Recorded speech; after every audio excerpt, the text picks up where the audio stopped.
Suspense. Wherever hospitality is a gracious art, the best serve C-R-E-S-T-A, B-L-A-N-C-A. Cresta Blanca. Cresta Blanca. Yes, following a tradition of pleasing the world's most discriminating travelers, American Overseas Airlines offers its passengers Cresta Blanca California wines. To help you distinguish your entertaining, Cresta Blanca has created a magnificent selection of wines to please every taste, to enrich every occasion. Shenley's Cresta Blanca Wine Company, Livermore, California. And now, Shenley brings you radio's outstanding theater of thrills. Suspense. Presented by Roma Wines. That's R-O-M-A. Roma Wines, for your everyday enjoyment. Tonight, Roma Wines of Fresno, California bring you Miss Lynn Barry in Murder by an Expert, a suspense play produced, edited, and directed for Shenley by William Spear. I didn't want to hurt him. But I couldn't do it while he lay there sleeping so peacefully. He had to be awake when it happened. He had to be awake. Bob? Bob! Bob, get up. Get up. What's the matter? I haven't... We have an audition. What time is it? 20 minutes to 11. An audition in the middle of the night? There's a club over on 8th Street needs a dance team. Tabor just phoned me. Said to get over there right away. I didn't hear any phone. You were asleep. Usually wakes me. All right. I'll get dressed. I suppose they want us to go on tonight. I'm not going to be much good. I think it could wait till morning anyway. That was step number 1. While he was dressing, I stepped out to the payphone in the hall. I could hear him in the bathroom. I looked at the watch. I didn't have to rush. I had time, enough time.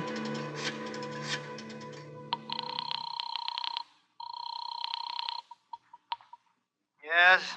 Hello, Jimmy? Was that you, Edith? Yes. Jimmy, we're battling again. I think this time it's the end. He's going to leave me. No, that's silly. Is he there now? Yes. Well, put him on. I'll talk to him. He's in the bathroom. He wouldn't come to the phone for me anyway. Perhaps it's best we split up. I don't know. No. Well, you're the best thing that ever happened to that kid brother of mine, and I won't let him do anything he'll be sorry for. Suppose I drop up there now and see him. I don't know, Jimmy. I'll be right over, kid. You just sit tight. Leave it to me. I've been managing that spoiled little brat for years. I'll be right up there. Yes, Jimmy.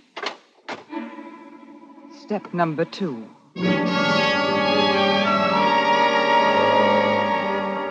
The big brother was going to step over and straighten everything out. I looked at the watch again. It was 11:15. He'd get there at 11. Just the time. Just the right time. All right, are we going or aren't we? Oh, you got ready quickly. Who was that on the phone? Wrong number. Yeah? Did you tell the wrong number? You couldn't go out with them tonight? I said it was a wrong number. I heard you. You don't believe me? You're going to get ready to go out or aren't you? I didn't like to have it that way, but that was how it had to be. Violent, angry, like there'd been an argument. That was how it was going to have to look. He turned his back to me and started lifting our costumes into a little suitcase. I slid the knife into my hand. Cold. Even the wood handle was cold. What would the steel feel like to Bob? I came very close to him. He started to turn. Where's your other And I jumped forward quickly and lost the knife somewhere in his throat.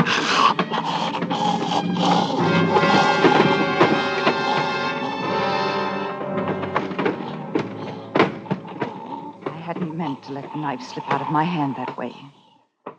I stood quietly until he stopped driving. Then I reached down and lifted the knife up and wiped the handle off. I had to do that. Then I dropped it again. For a moment, I watched the blood soaking across the rug. I couldn't take my eyes off it. I was fascinated by it. Then I snapped awake. I looked around the room. I don't know what for. I'd taken care of everything, but I looked anyway. And then I saw it.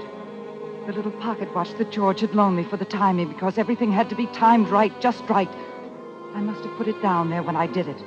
I slipped it into my handbag, put on my hat and coat. It was 10 to 11. That was when he died. 10 minutes to 11.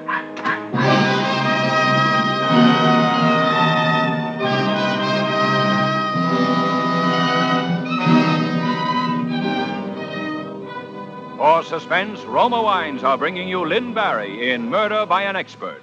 Roma Wines' presentation tonight in radio's outstanding theater of thrills, Suspense.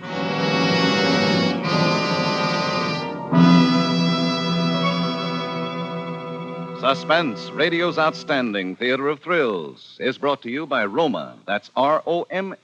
Roma Wines. America's largest selling wines. So cool to come home to. That's what thousands are saying about that wonderful warm weather thirst quencher, Roma Wine and Soda. Yes, the tastiest treat in town. Cool Roma Wine and Soda is a tempting treat for the family, a delightful refresher to serve friends who drop in these sultry evenings.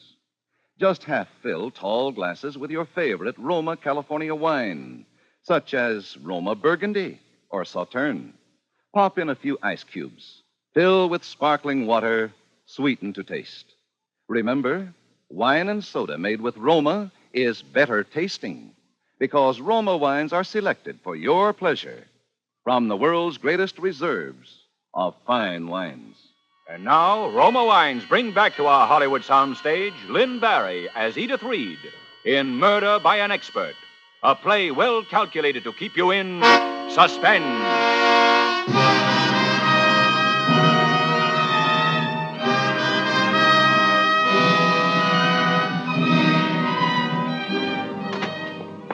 It was 10 minutes to 11 when I slipped out of the apartment. The timing had to be right, just right. That was when I'd killed him. 10 minutes to 11. I had to get away quickly now. It had to be the back stairs. I went down them as quickly as I could, my heart beating wildly. If anyone saw me, it was the end. I'd die in the chair for what I'd... Pinky, how shall we go down, Pinky? Stairs or the elevator? Huh, Pinky? Oh, Pinky wants to go down the stairs. No. Yes, Pinky? Oh, the elevator. Very well, Pinky, the elevator it will be. Pinky should have said so the first time. Come along, Pinky. I was trembling violently when I hit the street. Nobody had seen me. Nobody had seen me. I lost myself in the Broadway crowds. But all of a sudden, I didn't want lights. I wanted quiet and shadows. I cut across the park. I passed the apartment house once. There was no one around. I came back and dove down the stairway marked service entrance. I walked through the cellar. Edith, here, over here. Oh, George. Did anyone see you come in? No one. I'm sure no one did. Oh, George. Come on, up the stairs here. I thought we might use a service elevator, but it's too risky. It's only one flight up. Steady now. Corridor's clear. Come on, come on.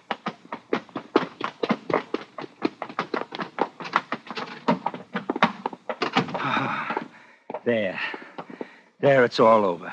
It's all over, Oh, dear. George, hold me. I'm shivering so. Well, it's all over, dear. It's all over now. There were no more things to do now. No more steps to take cautiously, carefully. I was on the top of the ladder now, and I could reach out and pluck the stars right out of the sky. I had to stay up there. I had to stay up there.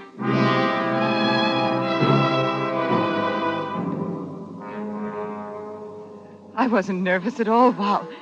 You'd have thought I'd been doing that sort of thing all my life. Oh, you're wonderful, Edith. All I remember is the blood on the carpet. It'll have to be cleaned, you know. Mm-hmm. We will be happy now, won't we, George? Oh, that will be the police. Oh, I'd forgotten. I was thinking it was all over. It's just this little more.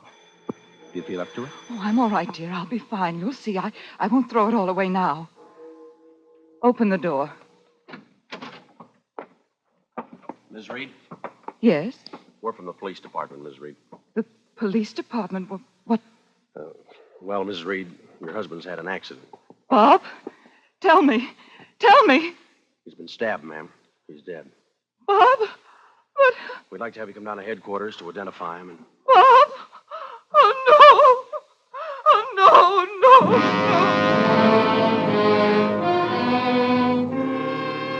I cried then. It was sort of a release. I was tired and lost all of a sudden, and I cried real tears. I knew they would be impressed. I was crying because I was tired. And they would think I was crying because of Bob. And that was good. That was good. I thought we might go downtown in a police car. Instead, they had a cab waiting. And they were considerate. And they drove slowly. Only they drove slowly along Broadway, and I couldn't ask them not to. And I had to close my eyes to keep out the light, to hold down the memories. And that was good, too.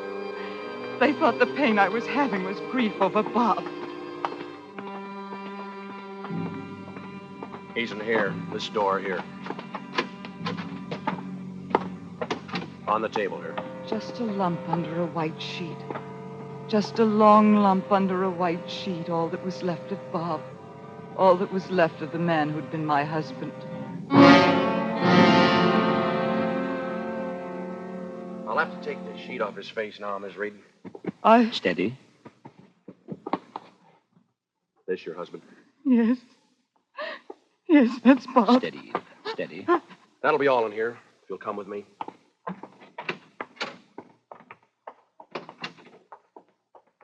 You'll come in here. What? It'll only be for a moment, I'm sure. This is Lieutenant Milgram in charge of the case. This is Miss Reed. Oh, Mrs. Reed. Now, won't you sit over here? Thank you. I know you must be under a terrific strain, and I won't keep you any longer than I have to, Mrs. Reed. I'll make things as easy for you as I can. And this is George Lee. How do you do, Mr. Lee? How do you do? We've all been terribly shocked by this. Yes. Who would want to kill Bob? He had no enemies. Was it robbery or... No, I'm afraid it was no robbery. But then what? You went out tonight. Yes. Early? Yes, at about 7. I don't know the exact time. Close to 7. The doorman would know. As we asked him, he said 7. When did you return to your apartment? I hadn't been home all night. Where were you? Well, she was at my place. You must know that. Your men picked us up there. Uh-huh.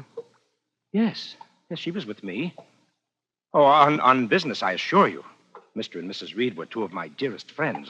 I'm a dance director. I was working with them on a routine.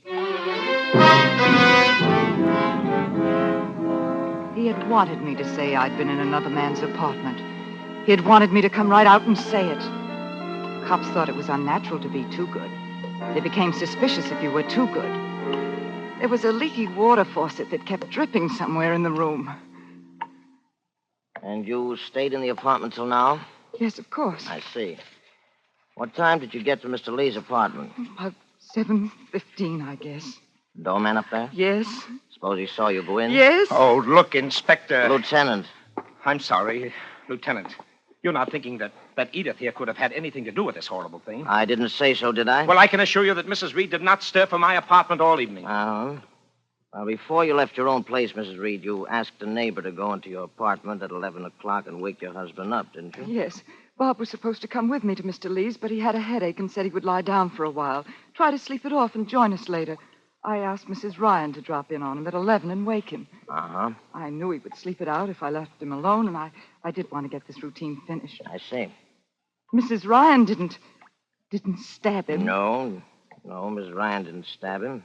She went in at 11, as you told her, and she found Mr. Reed lying on the rug and someone standing over him with a knife in his hand. Who? What? Who? Joe, ask one of the boys to ring in, Yes, sir.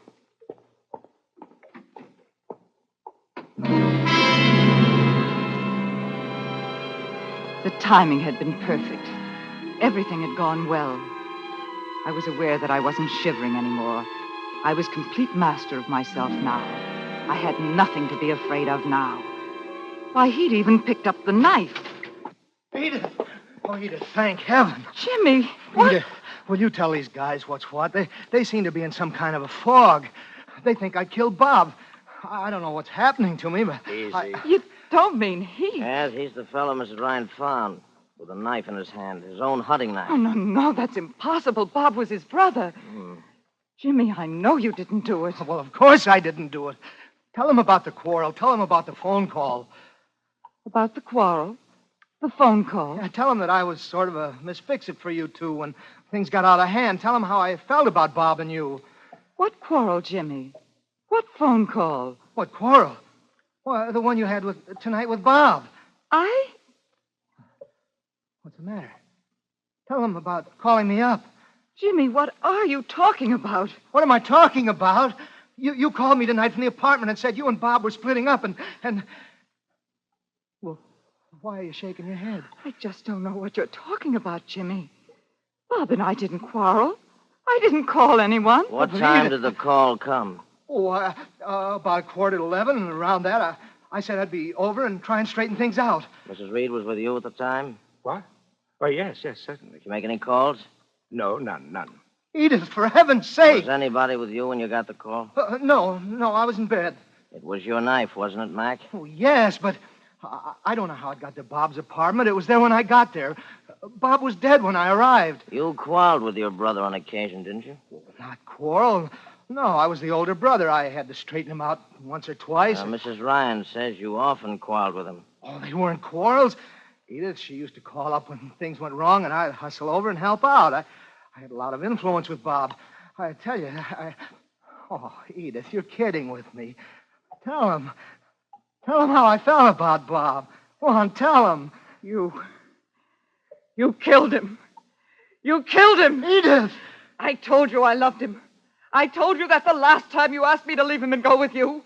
I told you that the last time and the time before that and the time before that. Edith, you... You mean he and your husband quarreled over you? Yes. Edith, you don't know what you're saying. You had to kill him. Love you. I hate you. I hate you. What? I'll die hating you. She's crazy. You're lying or Take him something. away. Edith! Edith!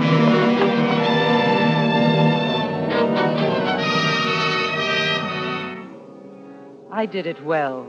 I did it superbly. I was sorry for Jimmy, but he didn't count, really. It was him or me. I was after happiness, and nobody was going to stand in my way. Nobody. They drove me home in a police car. George went home alone. I suddenly remembered I hadn't a chance to give him back his watch. It was a foolish little thought to have now. The night air will make you feel better. Cool, you know. Yes. Your husband was a fairly wealthy man, wasn't he? I don't know. Yes, I suppose he was. Didn't use much of it, did he? Why? Well, he wanted to be a great dancer.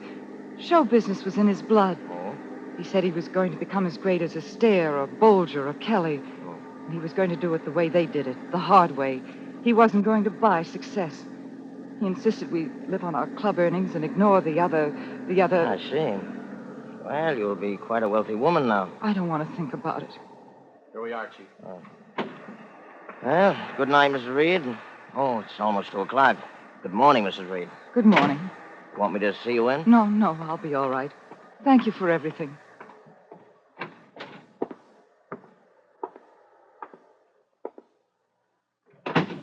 Oh, good evening, ma'am. Hello, Joseph.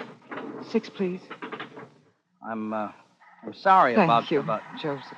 you're not going to sleep up there, are you? Yes, Joseph. There's nothing to be afraid of. When you love someone the way I love Bob, it... Oh, yeah, I understand, ma'am. You're right. Oh, here we are, ma'am. Thank you, Joseph.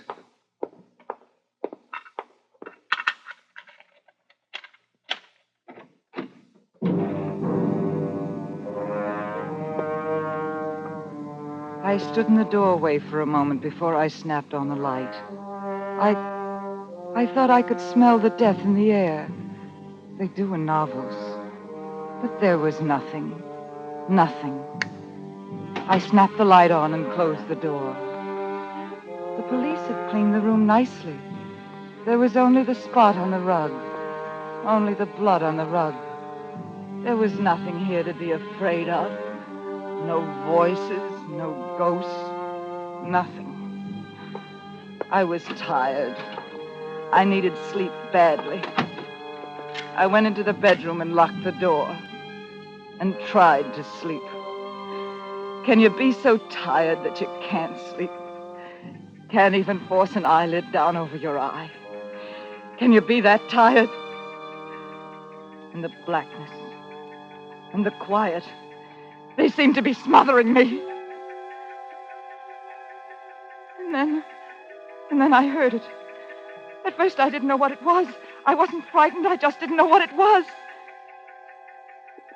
George's watch, of course. The little pocket watch he'd loaned me in my handbag on the bedside table. How silly. They sound so loud in an empty room at night. I snapped on the light. It wasn't that I was afraid. There was nothing to be afraid of, not really. But suddenly I was just a lonely little girl. I didn't want quiet now. I wanted to hear voices, happy sounds, happy noises. I wanted George. I needed to be with him. I needed terribly to be with him now.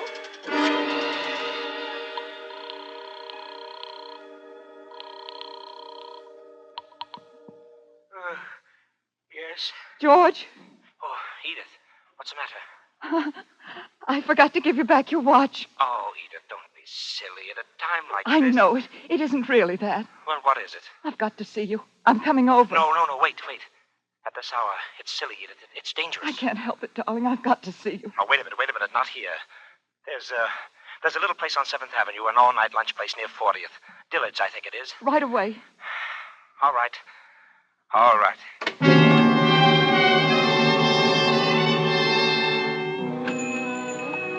The place looked empty when I got there, only a fat little man at the counter slicing some kind of meat. And then I saw George at the back at one of the few tables in the place. I ran back. Dearest. Edith, no. It's not smart. I just want you to hold me. Hold me for a moment. I need you so. Edith, please, the waiter. Oh. Stop trembling. You're trembling. Yeah? Well, it beat, folks. 2 coffees, please. Do you want anything else, Edith? Just you. Huh? I bought him tonight. I don't get it. 2 coffees. Just 2 coffees, please. Sure. You're overwrought. Why? Because I said I bought you. When will we get married, dear? Soon? You should be home sleeping. I suppose we will have to wait a little while for appearance's sake, but set a date, dear, now. Go ahead. Please, the waiter. 2 coffees. Next month, perhaps. In June. Edith, please, let's discuss this whole thing tomorrow in the sunlight, when things are normal. In July, then. Sometime in July. What's the matter, George? When, then? I can wait, darling. I've waited this long. Let's get out of here. No, George. I'm not going to move until you answer me, George. When are you going to marry me? Never. I'm not going to marry you. You're joking. Don't joke with me, George. I'm not going to marry with you. Now, I don't want to tell you this now, but maybe it's better. Maybe the quicker we get things straight, the better. Get things straight? Please, listen to me. Edith, you're a rich woman now. You've got a lot of money out of tonight. You got rid of him at a nice profit. So why not look at it as a good business deal and nothing else? I don't understand. A good business deal for both of us. We both took chances. George, I don't... I want half of what you inherit, the insurance and such, for my silence and my lies and my general help. I'm not in love with you, Edith. I never was. I needed the money. There's someone else? Yes. There always was, even while... Yes. And you want to blackmail half of my money to finance you and someone else. A business deal. The whole thing was just a business deal. Please. That's very funny. Bob wouldn't give me a divorce, and even if he had, I'd have gotten no money. And you and I would have needed money to live on. So I killed him. All that terror and all that blood for a business deal. A business deal. It's very funny. It's really very funny.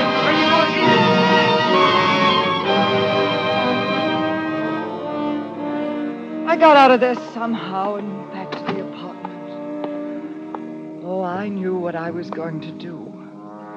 I knew exactly what I was going to do. I took the little watch out of my handbag, the little pocket watch that George had loaned me so that everything would go right, just right. The little watch with his initials on it and the inscription from his father. I held it in my hand a moment, listening. Then I set the hands back to 10 minutes of 11. The exact time. The time he died. The time I killed him. Then I put the little watch down on the floor and ground it under my foot. I picked it up and listened. It was stopped. Broken and stopped. Stopped at 10 minutes to 11.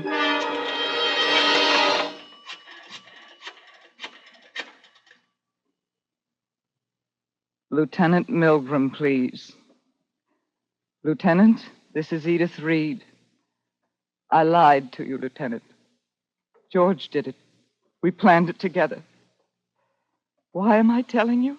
Guilty conscience, I suppose. Oh, you can prove it all right. I found his watch under a corner of the carpet. It was broken during the struggle. Yes, it had stopped. At 10 minutes to 11. Yes, that was the time. 10 minutes to 11.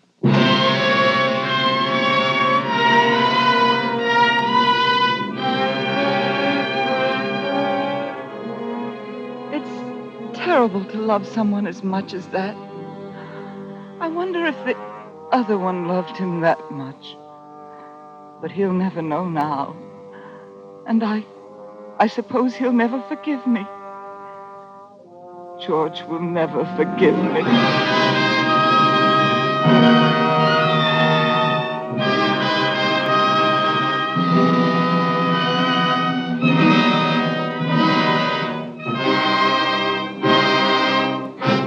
Suspense.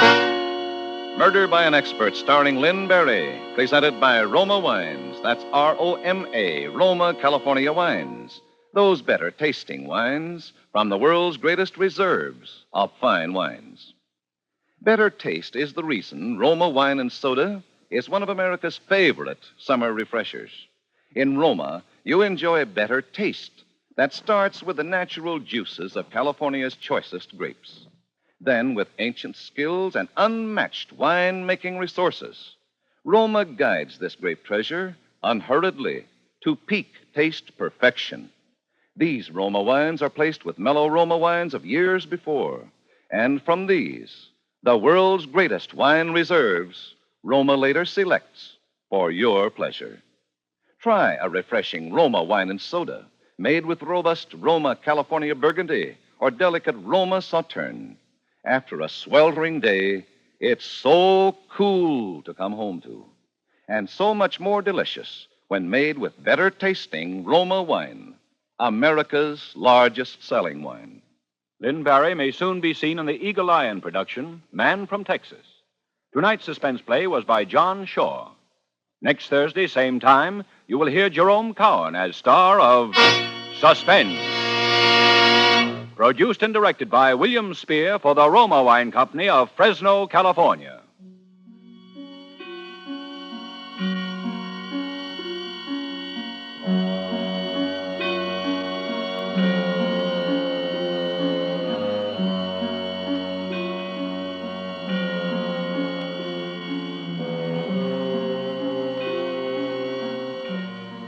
Stay tuned for the thrilling adventures of the FBI in Peace and War, following immediately over most of these stations.